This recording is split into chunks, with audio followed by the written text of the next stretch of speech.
나무 아미다불 나무 무량술 나무 무량광불 나무 무병광불 나무 무해광불 나무 무대광불 나무 여망광불 나무 청정광불 나무 환희광불 나무 지혜광불 나무 부당광불 나무 안사광불 나무 무칭광불 나무 초일월광불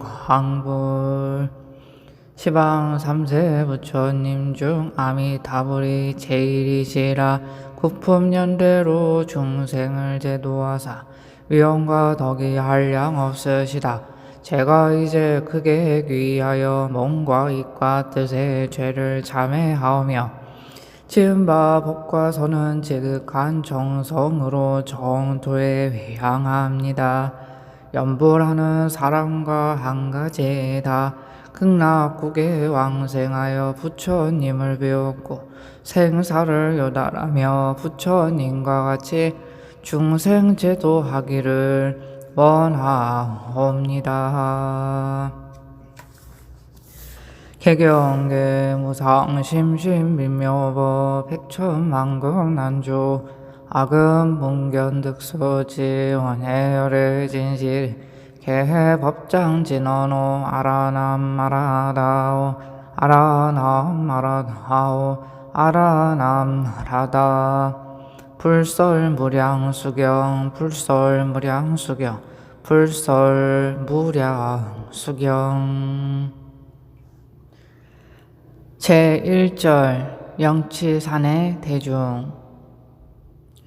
이와 같이 내가 들었다. 어느 때 부처님께서는 왕사성의 기사굴산에 덕망 높은 비구 12,000인들과 함께 계셨다.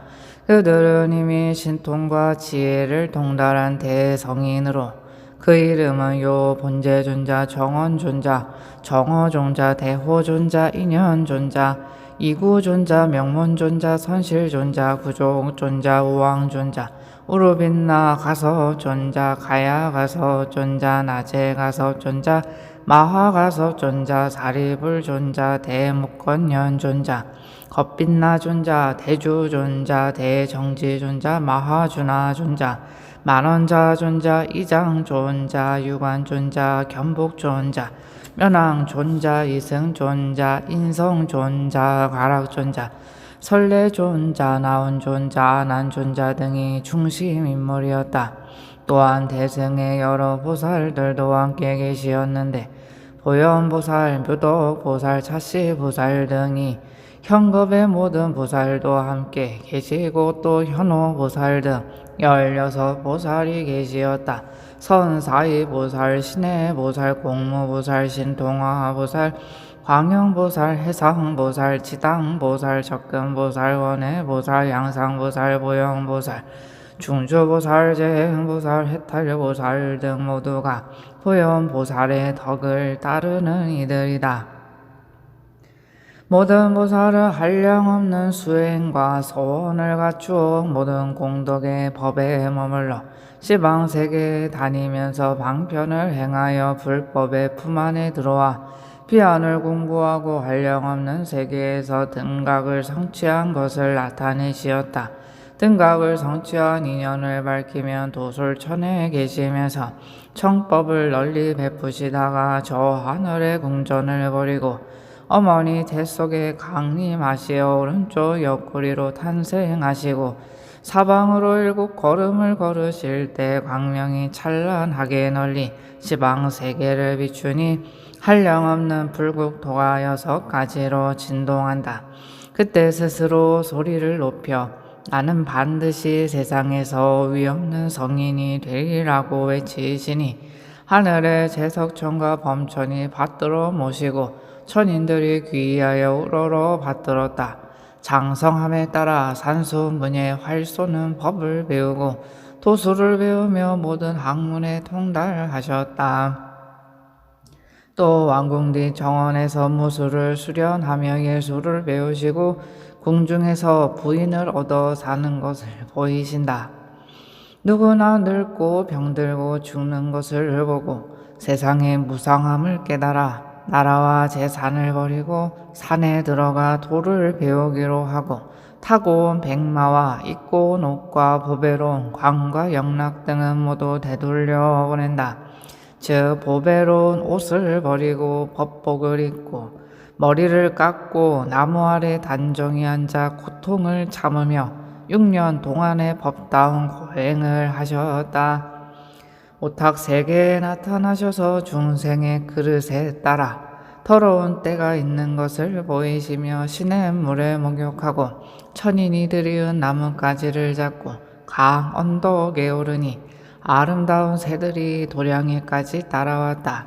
길상 동자가 길상초를 바치니 불쌍히 여겨 보시한 풀을 받아 보리수 밑에 깔고 가부좌 하신 후 대광명을 놓으니 마왕이 이를 알고 권속을 거느리고 와서 핍박하고 시험하였다. 그러나 지혜의 힘으로 모두 항복시키고 깊고 미묘한 법을 얻고 큰 깨달음을 이루었다.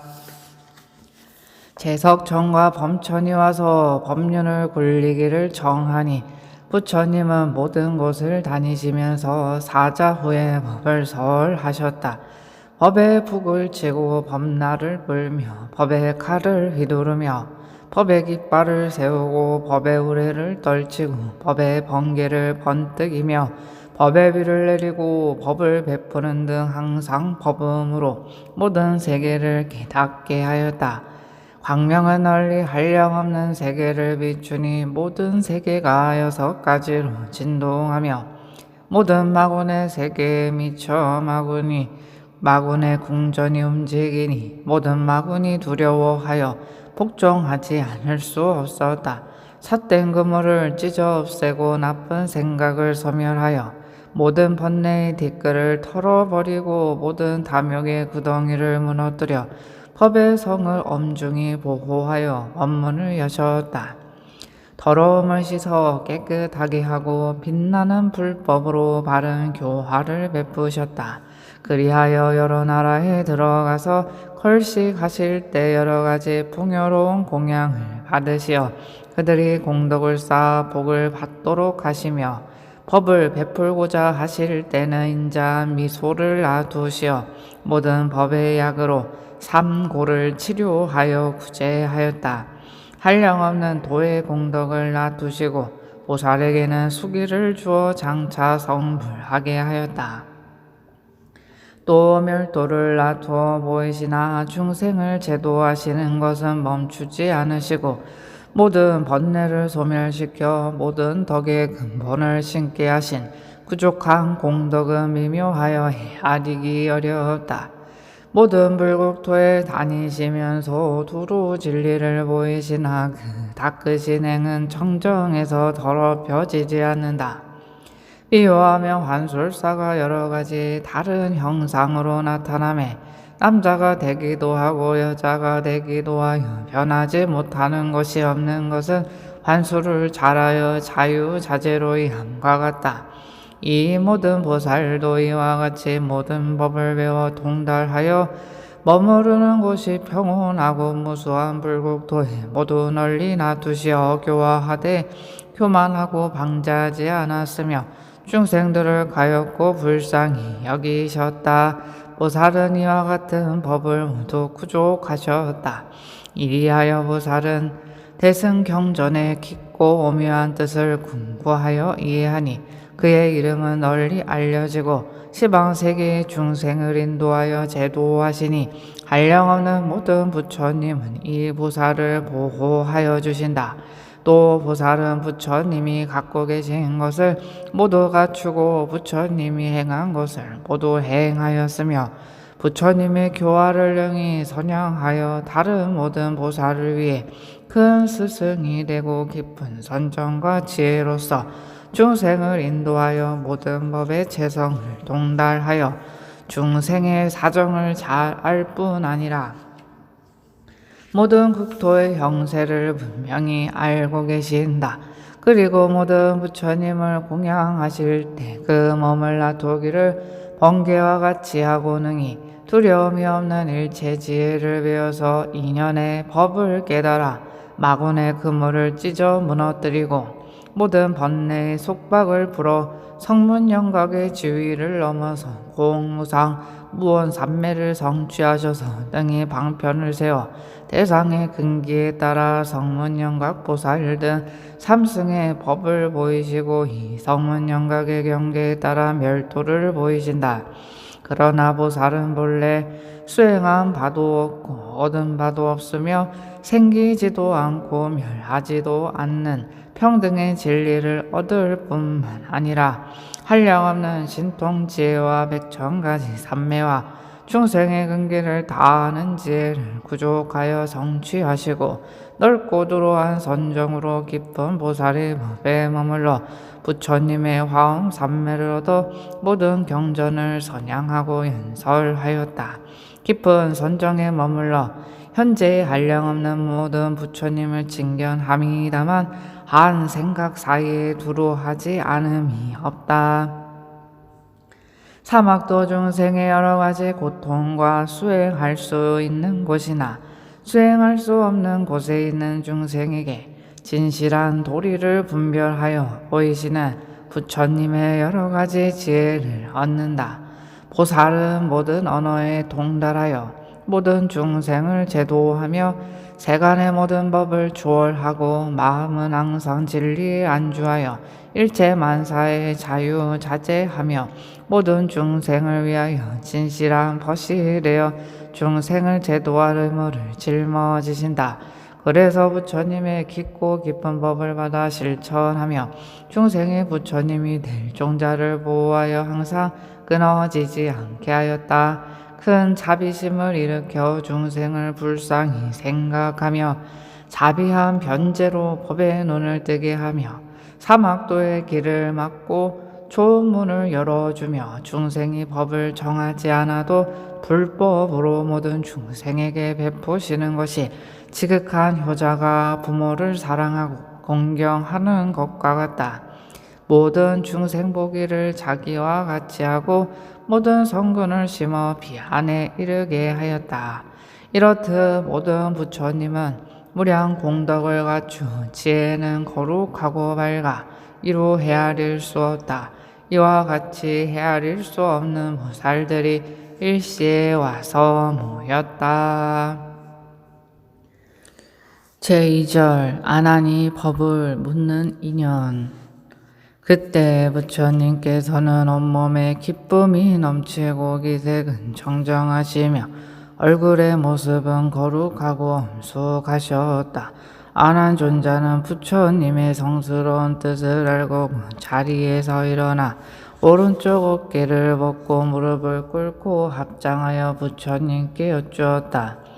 오늘 부처님께서는 온몸에 기쁨이 넘치고 모습은 청정하시며 빛이 나는 얼굴의 모습은 엄숙하심이 마치 밝고 깨끗한 거울이 모든 것을 비춘과 같고 얼굴의 빛이 뛰어남이 한량없사온데 저는 일찍이 지금과 같이 수승하고 묘한 것을 배운 적이 없사옵니다. 부처님이시여 저의 마음으로 생각하옵건대 오늘 부처님은 위없는 법에 머무르시고 오늘 부처님은 모든 부처님의 경계에 머무르시고 오늘 부처님은 사람들을 인도할 행위에 머무르시고 오늘 부처님은 가장 수승한 도에 머무르시고 오늘 부처님은 부처님의 덕을 행하십니다. 과거 현재 미래의 부처님은 부처님과 부처님이 서로 동하시어 중생을 제도하시는데 오늘 부처님께서는 그러하시는지요? 왜냐하면 부처님께서는 위엄이 넘치고 신비스러운 광명이 빛나고 있기 때문입니다. 이에 부처님께서 아난에게 말씀하셨다. 어찌된 연유인가 아난아, 모든 천신들이 너에게 가르쳐서 묻는 것이냐 아니면 스스로 너의 지혜로 나의 이러한 일의 의미를 묻는 것이냐. 아난이 부처님께 아뢰기를 모든 천신이 와서 저에게 가르쳐 준 것이 아니고 저 스스로 소견을 가지고 이 일의 의미를 여쭐 뿐입니다. 부처님께서 말씀하셨다. 착하다 나나 참으로 기특한 질문이다. 깊은 지혜를 내고 묘한 변제로 중생을 불쌍히 여겨 이 지혜로운 질문을 하는구나. 부처님의 다함이 없는 대자비로 욕계, 색계, 무색계를 가엾게 여기는 까닭으로 세상에 출현해서 광명의 진리를 널리 펴서 중생을 건지고 진실한 이익을 베풀고자 합니다. 한량없는 세월에도 부처님을 뵙기 어렵고 만나기 어려움이 마치 우담 바라꽃이 피는 것과 같다. 이제 묻는 것은 모든 천상과 중생들을 크게 이익되게 할 것이며 길을 열어 교화할 것이니라. 아나나 반드시 알아라. 열의 정각은 그 지혜를 헤아릴 수 없고 중생을 제도함이 많으며 걸림없는 신통지혜는 능히 막아 끊을 수 없느니라. 한 끼의 밥으로 100억 천겁의 한량없는 수명을 머물게 하느니라. 그리고 온몸이 기쁨에 넘쳐서 훼손되지 않으며 모습의 빛은 변하지 않고 빛나는 얼굴은 다르게 변하지 않나니 그 까닭은 열에는 선정과 지혜가 지극하여 다함이 없고 일체 법의 자유자재함을 얻었기 때문이니라. 아나나 명심하여 들어라. 이제 그대를 위하여 설하리라. 아나니 부처님께 대하여 그렇게 하겠습니다라고 하면서 기꺼이 듣고자 하였다. 원이차 공덕 보급어일체 아등여중세 당생극락고 동교무량수 개고 성불도